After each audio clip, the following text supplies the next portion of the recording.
Aye.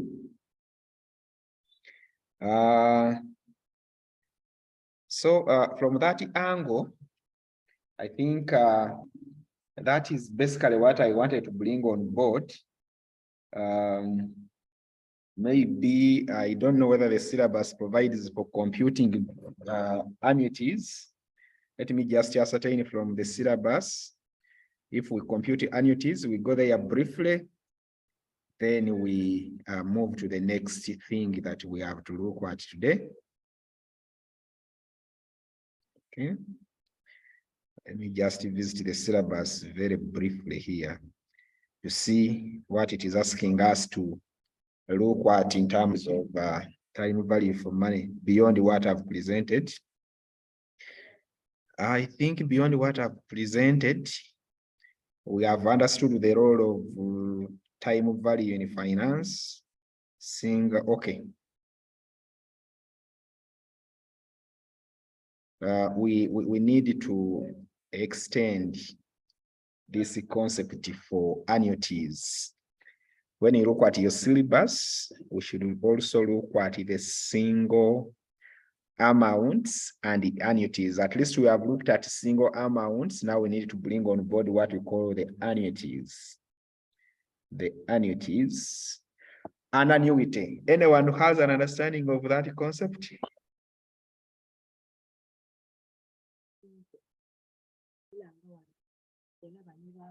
Let me just bring it on board, then we simply look at it as we move on. It is part of what we should do, look at for the day. Then we close the chapter and open financial markets.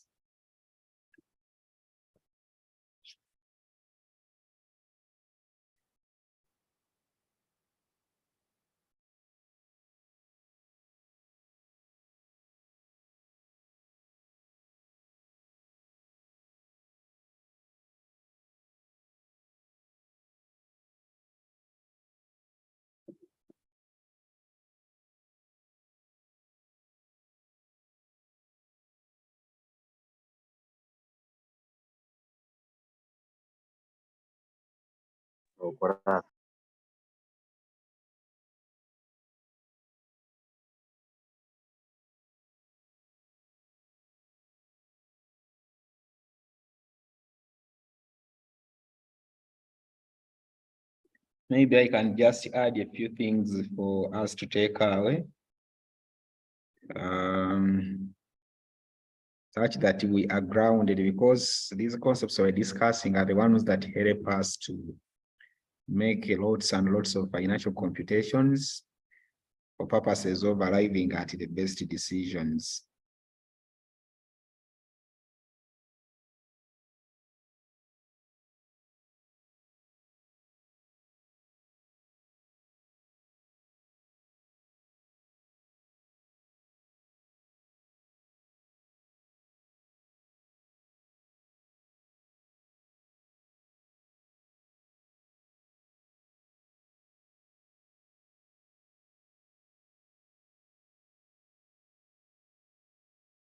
Okay, just a minute.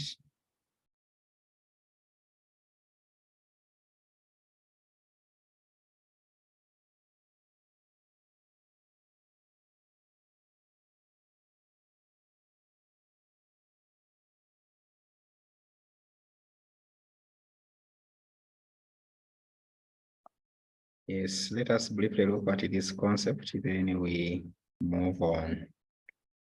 The concept is what I'm sharing on. So there is that concept called the annuity. Annuity by definition simply relates to a series of equal shillings or payments. It could be payments, could be receipts for a specified number of periods. Okay, so if you're paying or receiving the same amount, okay, for a specified period of time, then you are talking about an annuity.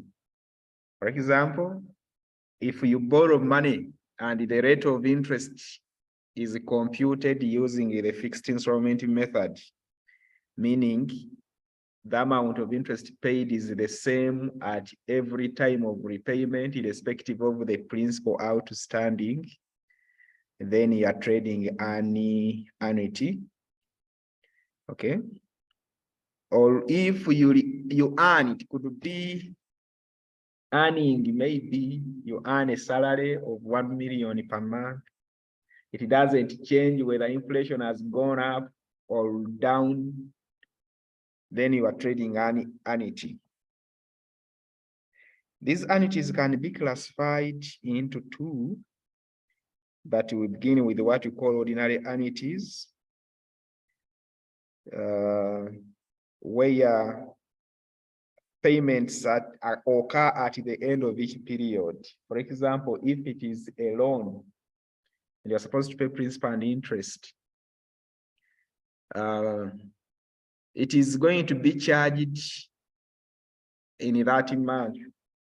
But that one may not be a very good example. Can we look at an example? Maybe a debenture held by a particular entity for development expenditure, and you agreed with the financer that every year report here with my interest. That is how debentures operate.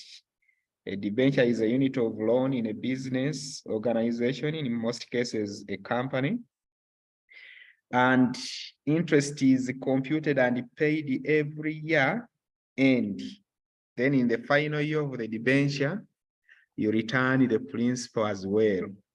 So if that is the case, you are paying the same amount, but these payments occur at the end of each period. You are talking about a debenture. So you're talking about an ordinary equity. Other examples could be bonds generally paying interest at the end of every period. Maybe if you have a bond that is held for 6 months, at the end of that period, still the interest will have to be paid. Even fixed deposits in banks, much as this interest is in there accumulating and compounding, the payout happens at the expiry of the fixed period tenor. So if that is the case, we are talking about an ordinary equity, and we can determine the future value of such annuity.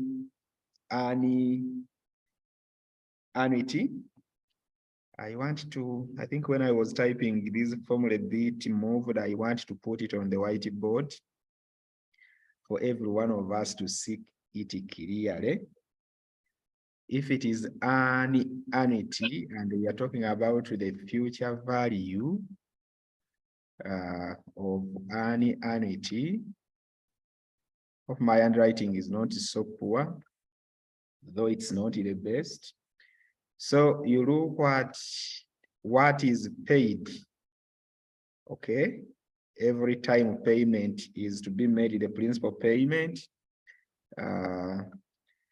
divided by, this is not the best formula, I can't take in the brackets. Let us use this bracket. We are dividing this by 1 plus R. This one should be raised to power n. Take off 1, whatever comes out, divide it by n, by R rather. This should be R. So if this happens, then we are dealing with the future value of annuity. But what does P mean? What does R mean? What does I think what does N mean? Simply P represents the amount that has to be paid out uniformly every time payment is to occur, or the amount that is supposed to be received every time a receipt is to occur. N is the number of periods, the number of look at it as time for which receipts or payments will occur, and the R becomes, call it the cost of capital, call it the yield to maturity, call it the expected return. It is simply that. So if that is the case, then we are talking about annuity that is ordinary return. So what we are doing is to determine its future value. We can look at an example.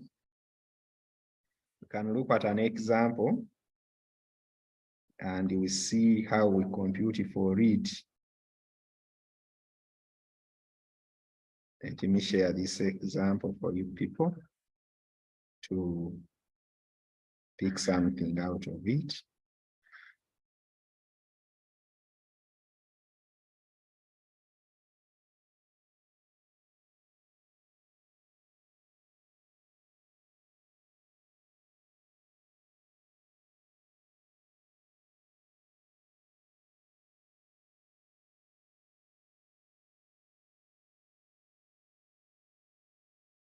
There is that example I'm sharing. Let us make a sense of it and then see how we avail a solution. Here is the question. I've shared in what? It is daughters. This is required.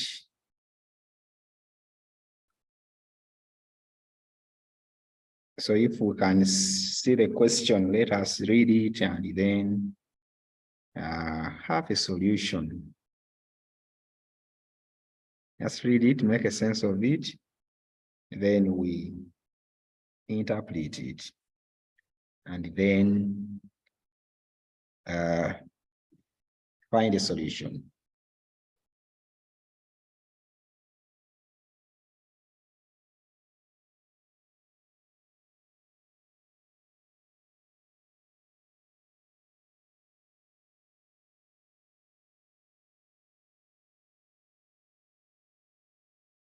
So is the question making sense?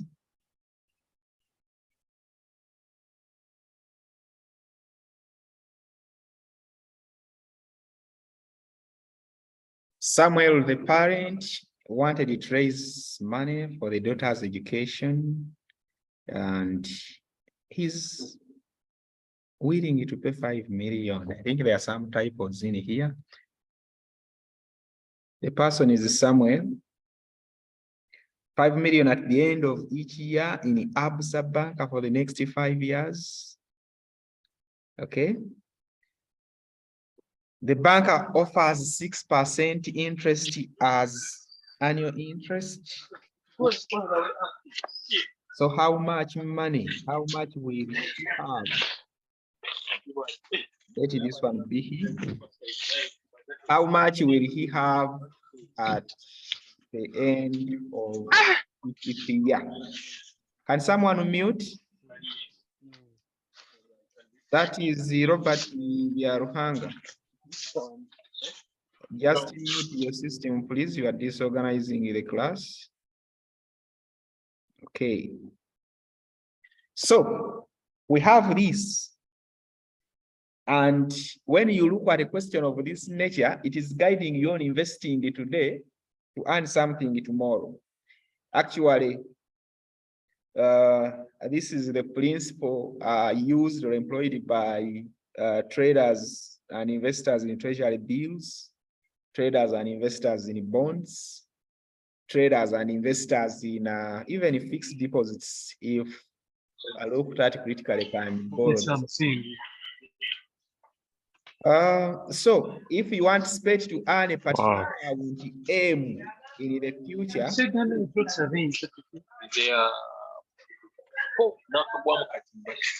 please, Robert, we are going to get you out of class.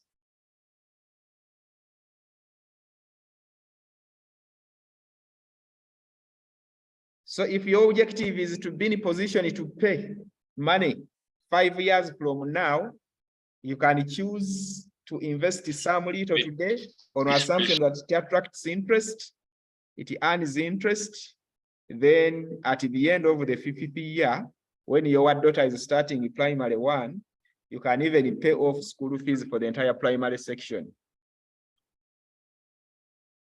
So given this question, can we go back and apply the formula and get how much ought to be invested today?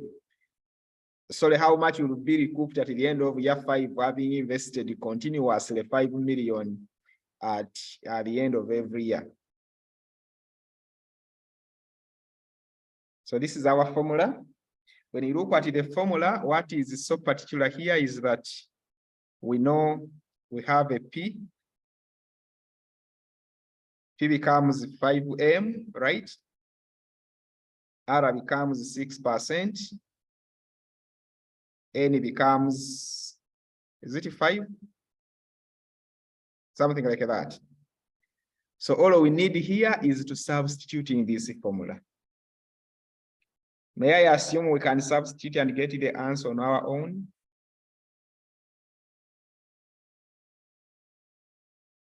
No. Hey, I thought. Okay, let us substitute in this formula.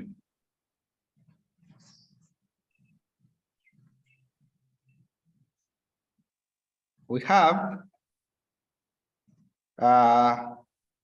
future value in this case of this annuity will be the amount 5 million.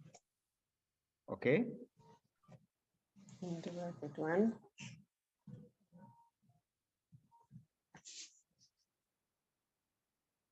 Now this one is supposed to be into 1. We have a rate of 6%. So this one becomes, you add 6% here. And you raise this one to a power of 5 because we are having 5 years. Whatever comes out, subtract 1 and divide everything by 6%.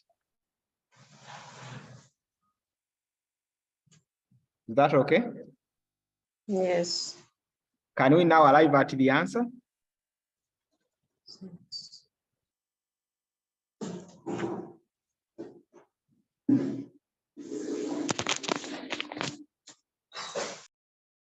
We can arrive at the answer, not so?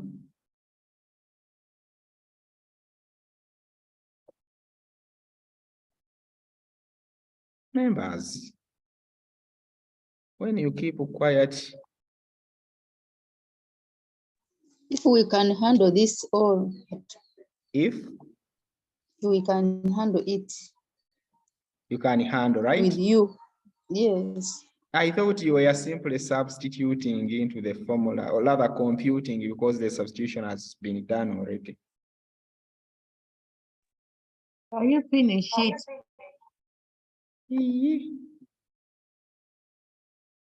It is true, sir. You are moving very fast with those people who did the CPA, what? But I'm not teaching the CPA class. I'm teaching every one of us. You think I'm teaching CPA only here? No, I'm not teaching CPA people. Okay. Let us simplify. Let us, okay. First, simplify the brackets. Remember, we used to talk about that term, body mass. Do you still remember it?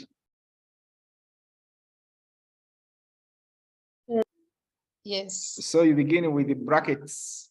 So the first inner bracket is 1 plus 6%. The outcome there should be what?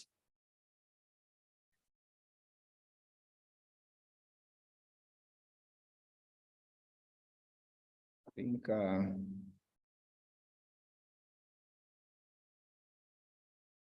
let us be typing here to save time because text, writing takes a lot of it. So here we shall have 5 million into This bracket should be 1.0. Is it 1.06? Something like that? Yes. Yes. And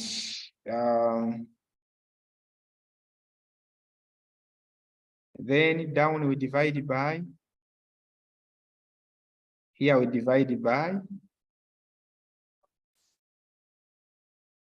I think down we have 0.06 because that is the 6%.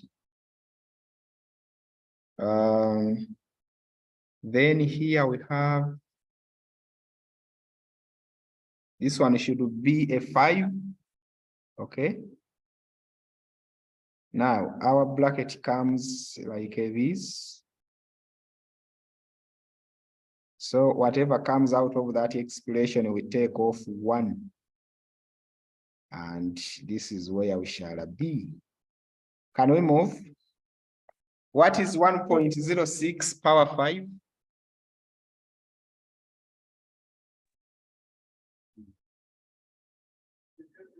It is 1.338.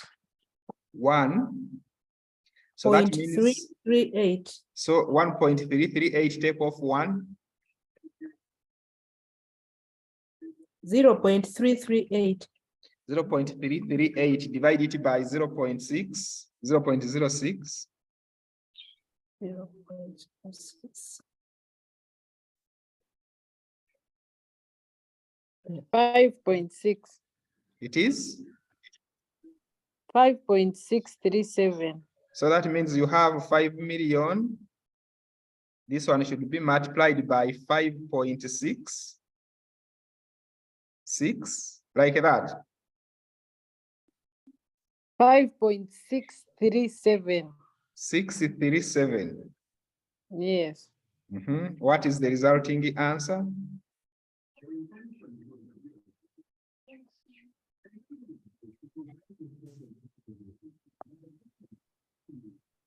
Is 28 million. It is 28 point. It's 28 million. 28 point. you are making me get lost. Is 28 million. 28 million. 185,000. 464.8. Like that. Yes. I hope that one makes sense. So if you invest 5 million per year, okay, at 6%, after 5 years, that's what will be there. In this case, interest is compounding, but what is invested is the same every year. So you can use this approach to anticipate future investments. If you don't have enough today, you can accumulate these through a savings scheme, and you compute the interest that is due or the interest earned in every accounting year. Okay, so you can you can take advantage of presented opportunities, or you can even take care of future uncertainties. Is that home? Yes. Okay, let us go back to, I was sharing something. I think it was, must be somewhere.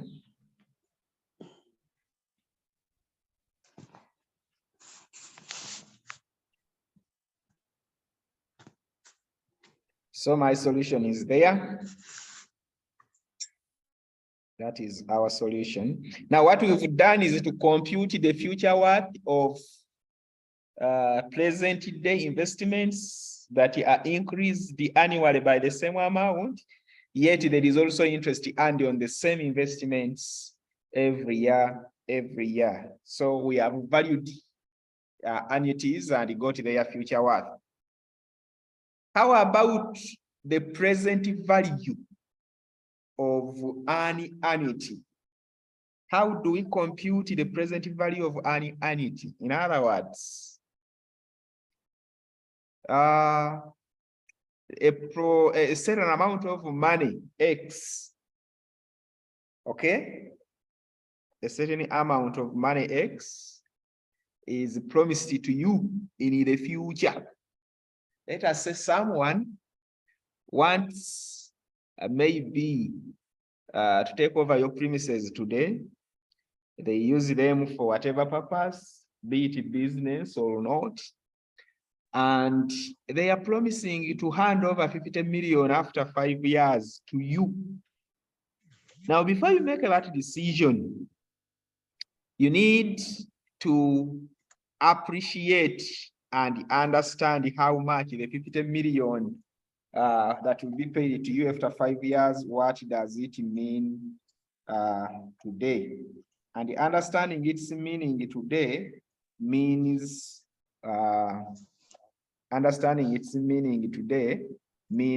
we compute the current value of that worth. We compute the current value of that future worth. So how do we compute the current value of the future worth? Is by discounting annuities to present, and the formula we can use is what I'm going to lay. The formula is here, but let me make it a little bit more simplified or more organized than it appears in what I'm sharing, such that if you can, you take a note of it and we see. Let us go back to the whiteboard and borrow something. So before we are looking at the future value of an annuity, now we are looking at the present value of an annuity. And we are saying this should be defined by the amount which is futuristic discounted to present. I can call this one PF. Now this one goes with the formula 1 minus the brackets of, this bracket is too long, the brackets of 1 and then plus R.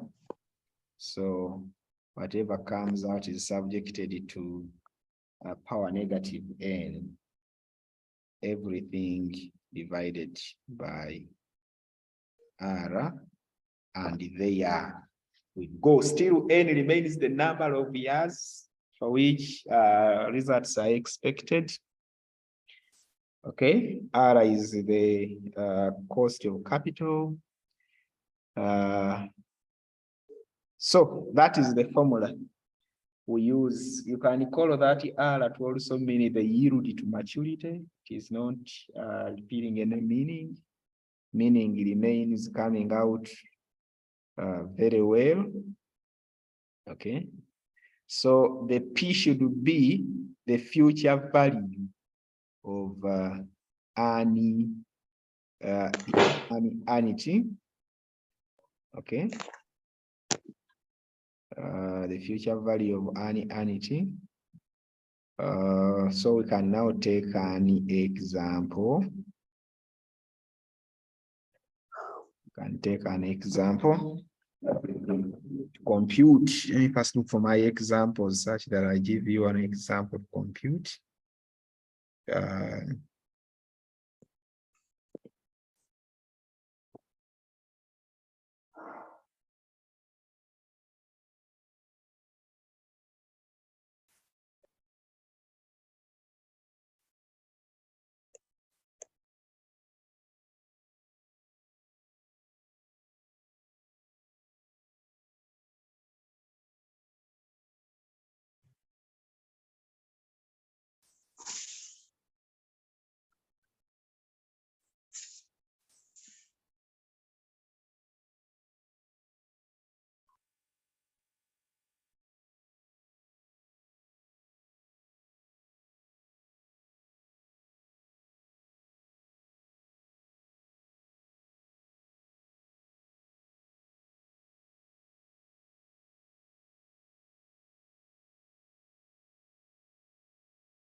And here is my example.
So we are not seeing anything.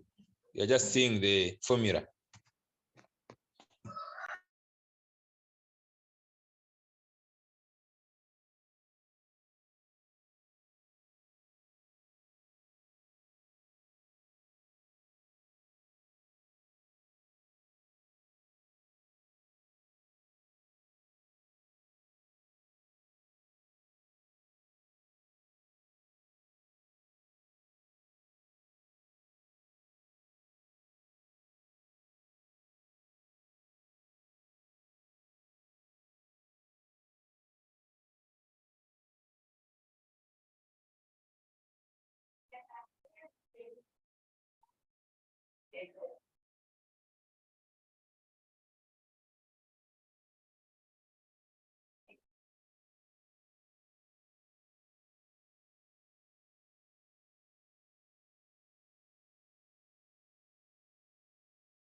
Just a minute.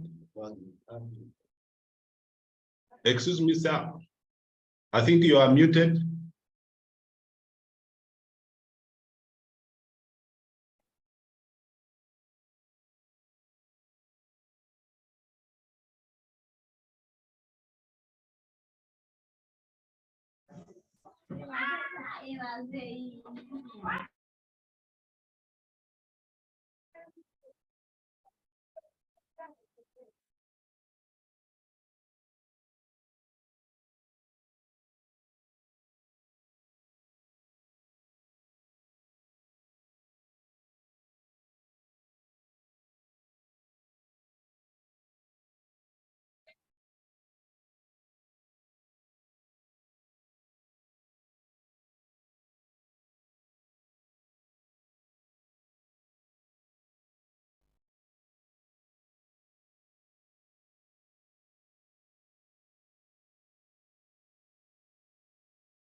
So we can look at this question to help us appreciate the concept of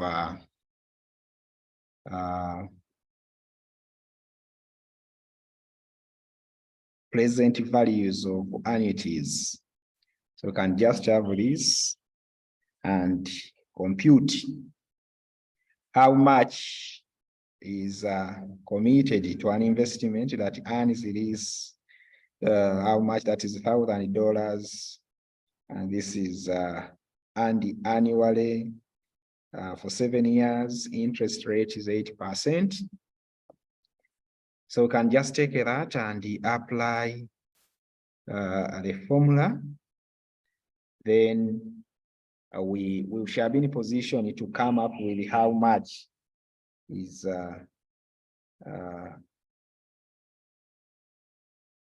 the amount at the onset. So I think we can go to the whiteboard and punch in this formula.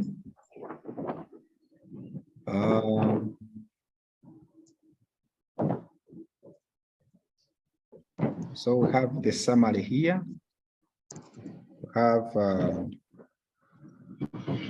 I think we have P is 1,000 in dollars. We have R as 8%. Then we have N as 5 years. Can we make a substitution to the formula? Excuse me, sir, it is 7 years, not 5 years. Thank you. Can we punch this into the formula?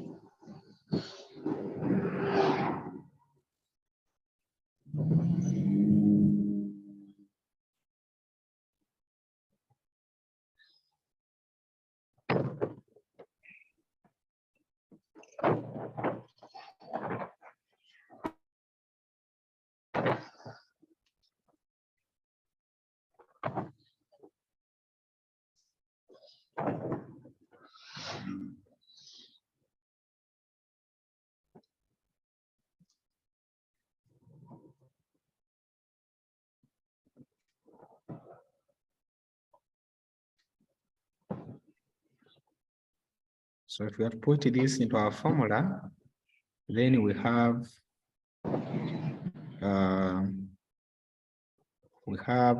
all of this translating into, I think this is 1,000.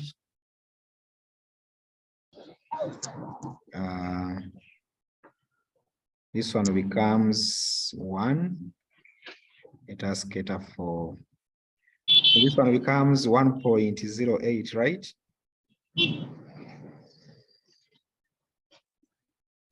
Yes.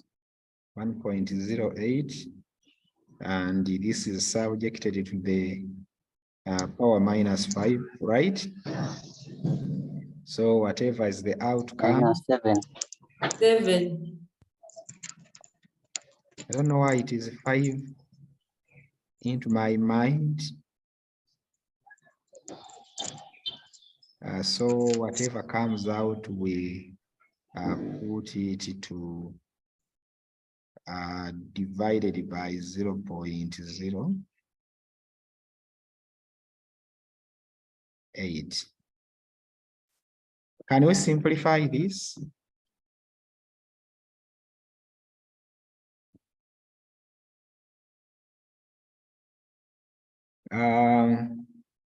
One minus, sorry, 1.08, everything raised to the power of -7 can be written as 1 over 1.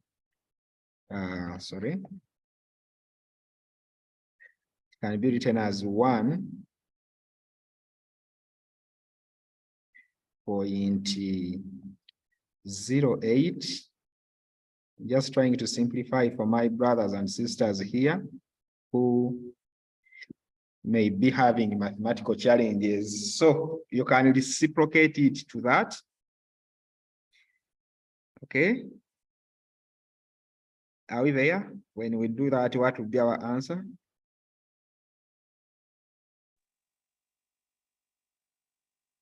It's 5,206. It is 5,206.37 US dollars. the overall outcome. Yes. 5,206, like that. Yes, 0.37. USD, you are saying there are some points here. 0.37. Yes, 37. Okay. Point some cents, 37 USD. Okay. So that's the sense it should carry to us. That's the sense it should carry to us. And I don't know whether there is anything we have not handled under that concept of time value for money, frequency of compounding. We have looked at it. Annuities, yes. I think we can say bye-bye to that chapter. We can say bye-bye to that chapter. And we open something new. Right? Any questions, any concerns, any observations?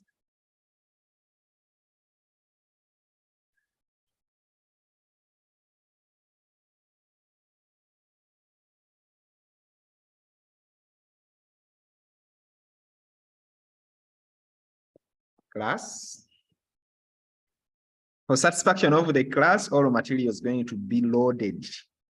Even in the first chapter I uploaded, I'm going to add a detailed Word document in PDF. You may not consume everything, but content that benefits you, depending on our engagements in class, please, you can opt for it and make a good use of it. So, do we have questions? But the recordings are not uploaded. Sorry? The recordings are not uploaded. What did I say when the class was starting? Were you present or absent?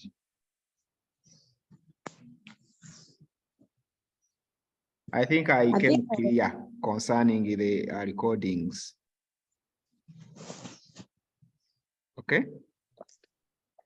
Excuse me. Yes. When you were defining the annuity, you mentioned about ordinary annuity.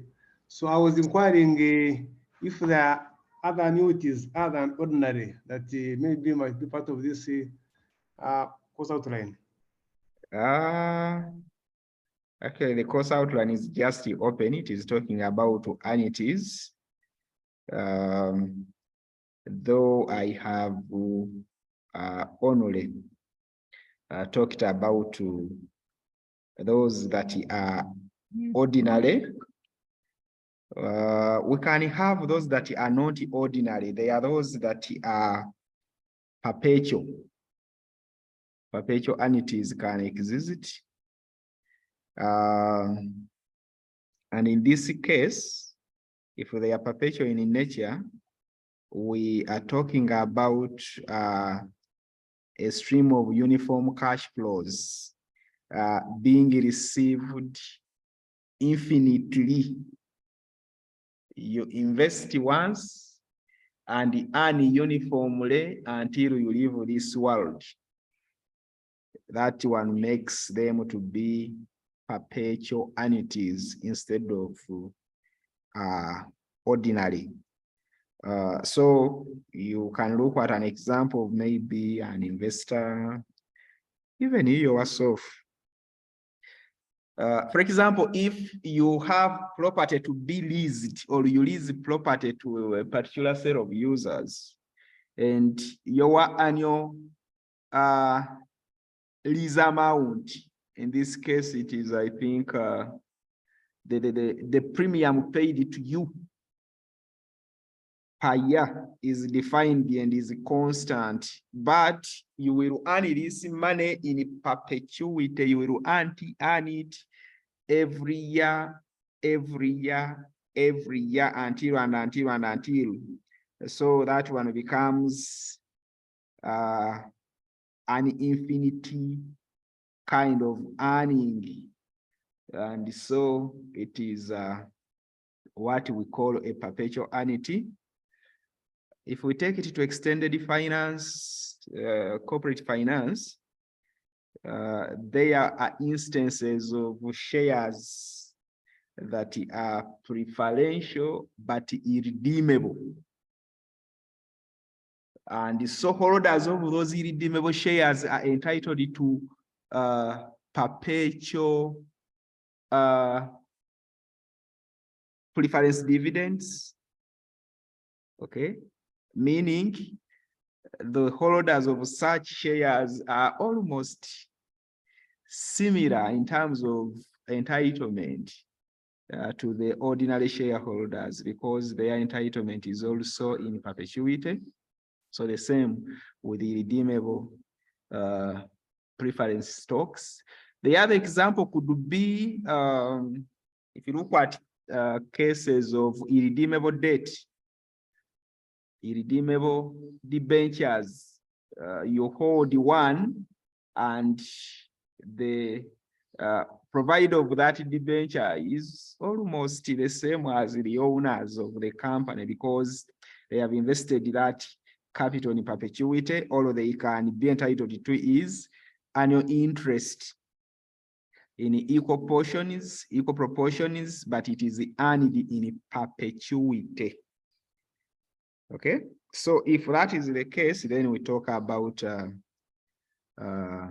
perpetual annuities, something like that.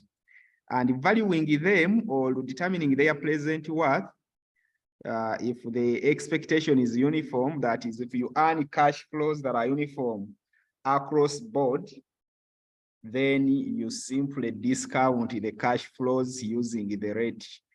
So you define get the uniform cash flows and express them, divide them by the rate at which we pay out. Okay. I don't know whether that one makes sense. You discount those cash flows, this using a discount rate. So if maybe you earn 5 million per year and you want to get the work, you simply discount the 5 million using a given discounting rate, which is the cost of capital in that case. Okay. And so it means that if you are to look at a host of years, then all you do is to get an accumulation of the present values, and getting present values means you discount the future values. So I can put something here, maybe just to try explain the concept. You see, if you are talking about earning in perpetuity, then you can get present values of the future entitlements by simply get here the future value in the first period and discount this one to present. Use the appropriate discounting factor. This one will be raised to the power. If this is period 1, this one becomes 1. You go to period 2. So you get the future value in period 2. Let us take this one to be period 1. So period 2, this one becomes gets discounted to give you period 2. You do the same as you push to period 3, you get the future value in period 3, and then discount this to present using a defined discounting factor. Now you realize that since earning is in perpetuity, you will have to push it through to the nth period, so you get the future value of period n, and then discount this to the present. Okay. So when it is something like this one presents what you call what you call a perpetual annuity, because entitlement to the holder or to the investor from such a scheme of investment is throughout the lifetime or even beyond. So it is infinite. Actually, the best would have been not putting this as n. The best would be changing this to infinity, because we will earn. I don't know how we can put infinity, but I think we remember this. So this one should be infinite if it is a perpetual annuity. I don't know whether the person who asked this question has got any satisfactory feedback. Yes, I have, but of course now the issue now becomes I was finding out, number one, whether this is covered under your scope, maybe in the areas you intended to cover in our assessments. Two, in a typical question, will the timing be given? Like now the alpha here you are putting here as infinite, will it be given? How does one deal with the time now? Because now, if it is infinite, it means it is the number of years that one does not know. The moment it is infinite, then it means that for you, what you need to do in a practical sense, assuming you are the investor or you are advising a prospective investor, is to help them understand how much whatever amount they will earn in a period T equates to the present values of that futuristic amount. That is the takeaway. That's how practical it can be applied. But okay, thank you. In terms of assessment, so we don't want to be theoretical finance managers. So you don't need so much worry about the exam. All we need to do is to understand and comprehend the content as it comes in. So far, I think so good. With those who received the coursework, how was it? Was it too theoretical, or it was helping a graduate student like you to clearly understand the practical aspects of looking at projects if we are to undertake them? Because at this level, you are not going to be managers of very small investments. That's my assumption.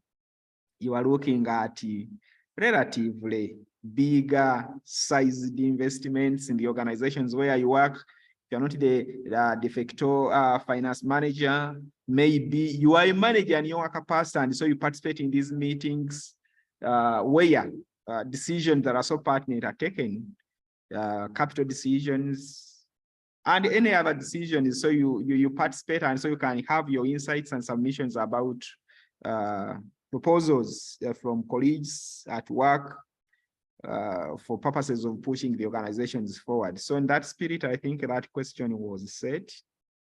And I want to believe that it has helped you to exhaust the knowledge you acquired when we looked at appraising investments. So you expect questions to be more practical like that one, not too theoretical questions. Okay. Are we together? Yes, sir. Okay. Yes, sir, we are together, but you said you are going to go through that question. Why should I go through it when it is a coursework question and I've not even marked it? For some light. Sorry? For some light. But which light, Banang? Sorry? We need some light because a similar question can come in the exam. But I've not even marked what you did. I've not picked it. Actually, it has been delivered today in Rubaga. And you have been made to understand that some of you adamantly chose not to submit. No, that was not the case.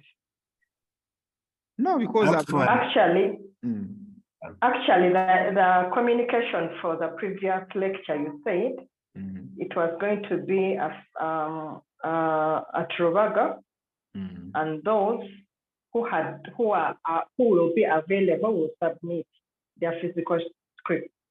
That was the communication for the previous lecture. But incidentally, today it happened to be online. Somehow. Yes, I was supposed to come to Lubaga, but then I'm like, when I'm there handling a smaller group, the online group completely gets, I think, left out, and the comprehension becomes a challenge. So I had to retract a bit on my earlier promise of getting it to campus physically to handle the class.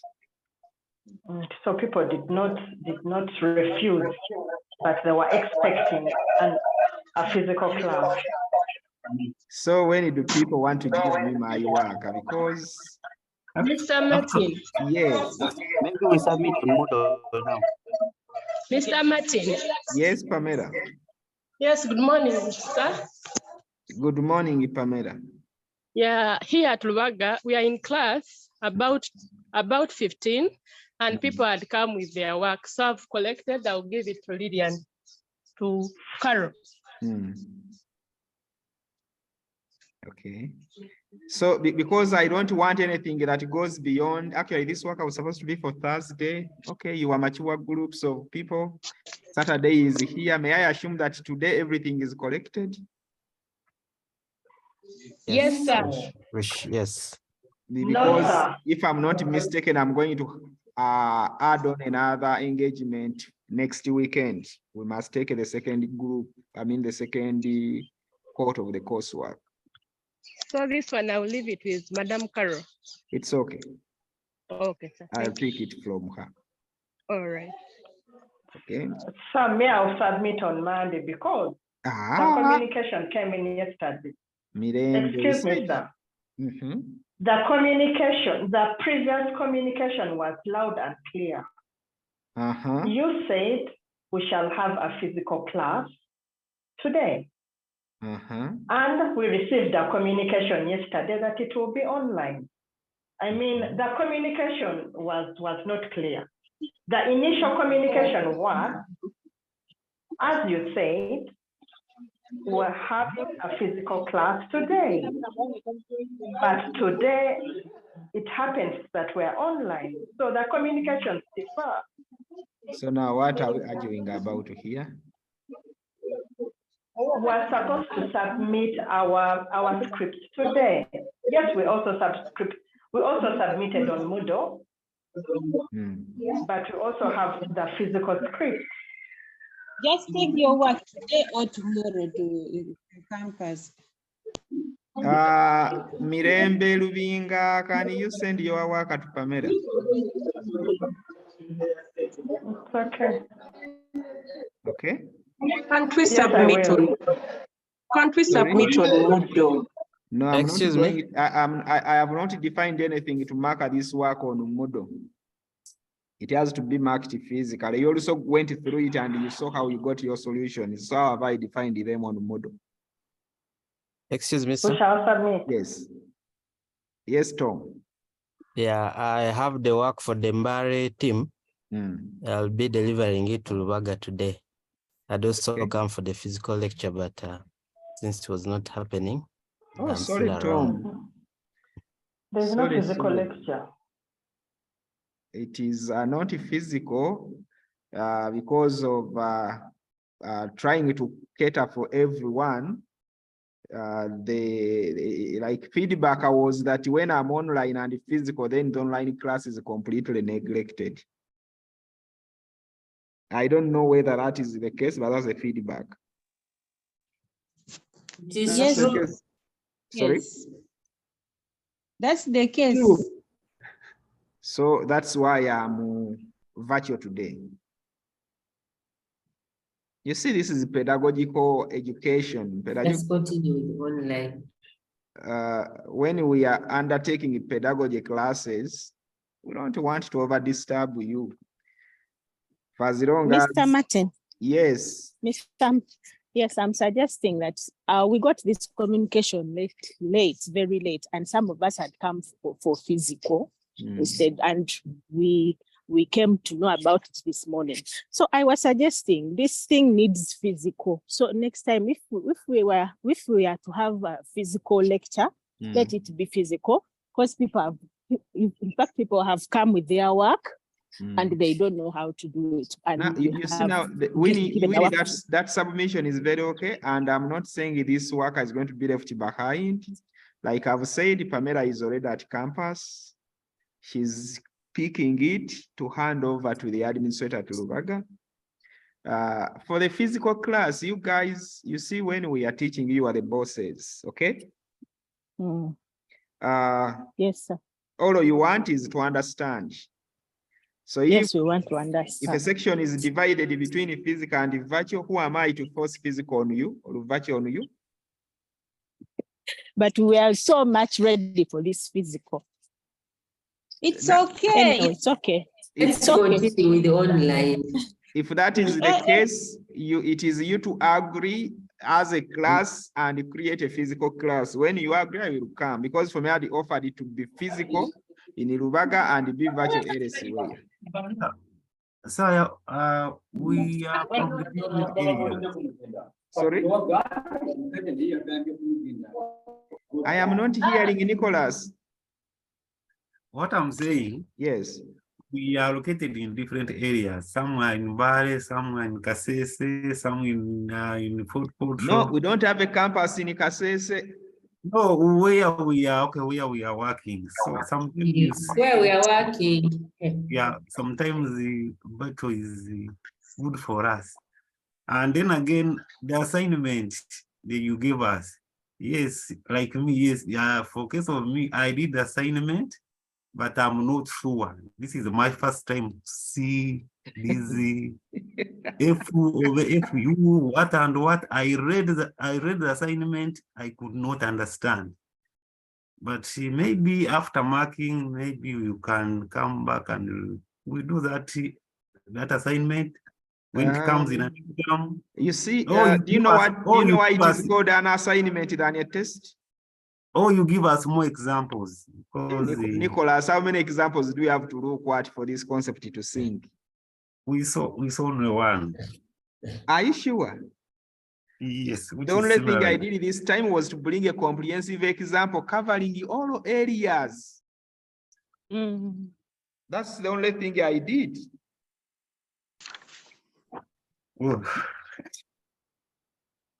Isn't it? Okay, so this is when I have an announcement that people who are around Kampala can deliver their work to room 1. That will be Carol. Carol will be there to receive their work. Thank you, Beatrice. Wow. All right. That is taken. But the other thing I want to emphasize, you see, this is a numerical subject, but it is beyond the computation. It requires for comprehension. And the objective of bringing that assignment was to help you work maybe in groups, understand, then create your solutions. Okay? Because this is an assignment and it is like open book. You don't need to die alone. You have members in the class, seek them out, go over this work. You get it? That is how it is supposed to be.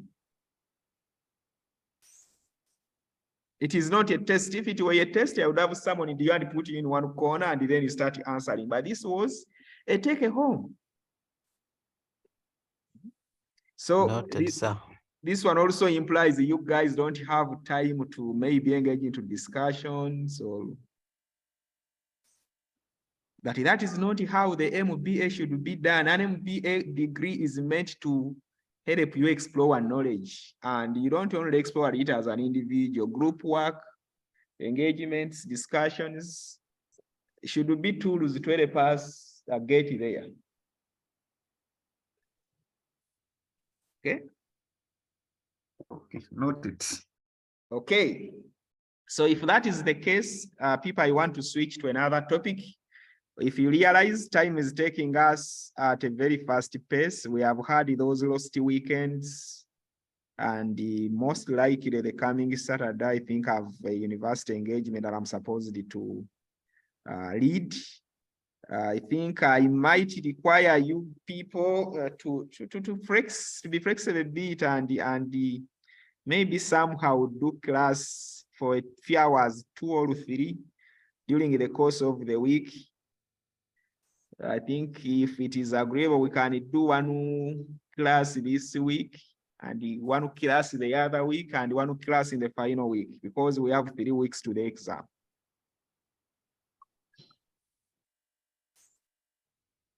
But that one I leave to you, not to me. I just seek your consent and flexibility. We switch a bit if we are to handle and finish.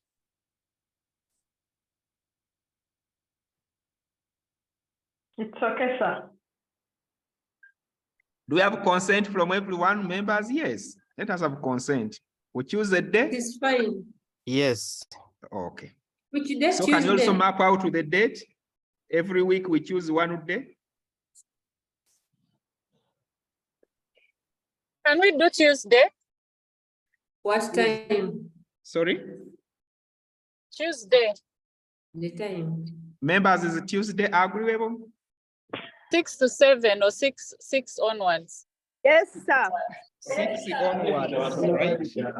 Seconded. Honorable Johnny Bosco Tuliahewa is opposing. Yes, your hand, sir. No, I am an argument, but I have a request to make. Yes.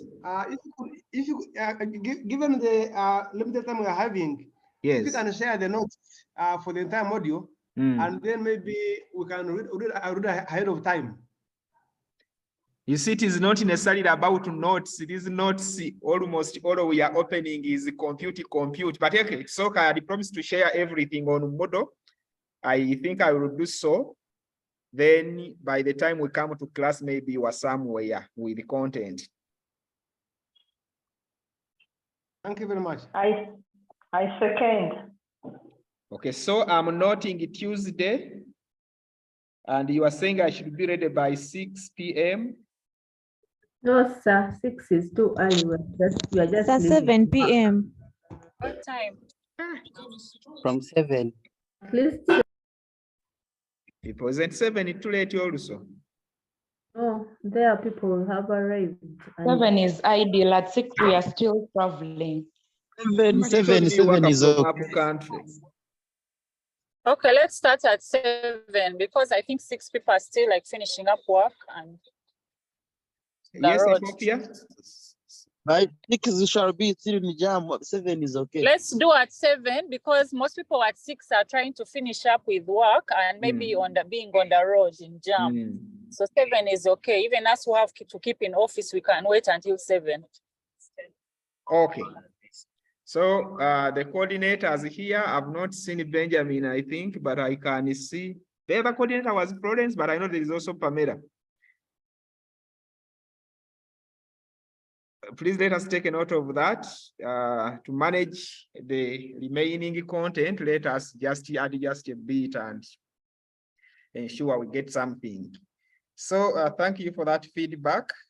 I now want to switch. I don't know whether you need a break.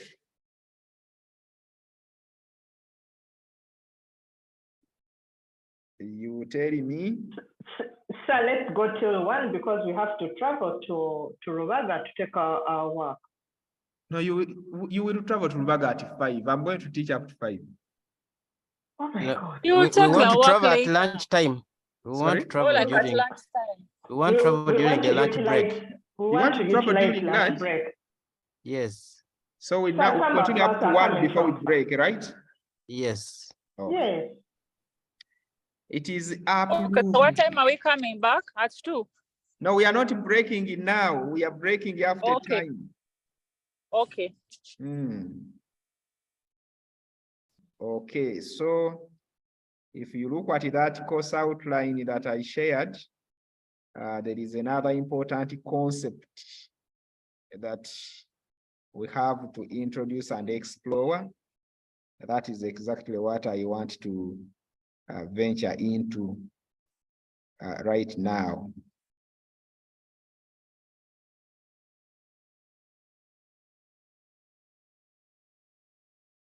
Are we seeing a screen being shared? Yes, sir. So basically that is what I want us to look at. Remember, we are having how many decisions? How many decisions does financial management concern itself with? There are four. The first one? Investment decision. Yes. Next. Financial. Next. Dividend decision. Dividend decision. Okay. So in all we have done, we have been trying to summarize the first decision and the first group of decisions, and also trying to touch the second category of decisions. Now, if you have successfully looked at the investment decisions that a firm can make as defined by financial management scope, the moment investment opportunities have been appraised, identified, appraised, and agreed upon, then they should be implemented, right? And implementing these decisions now calls for finance. Now, once we talk about finance or financing, we are going into another set of decisions called the financial decisions.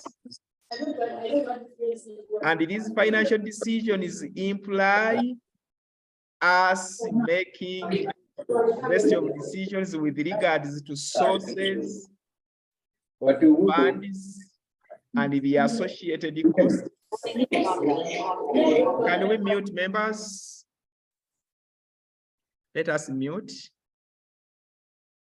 So we shall have to concentrate on discussing, but I wanted to first discard the first recording such that this one starts on a fresh page, because this is now another chapter.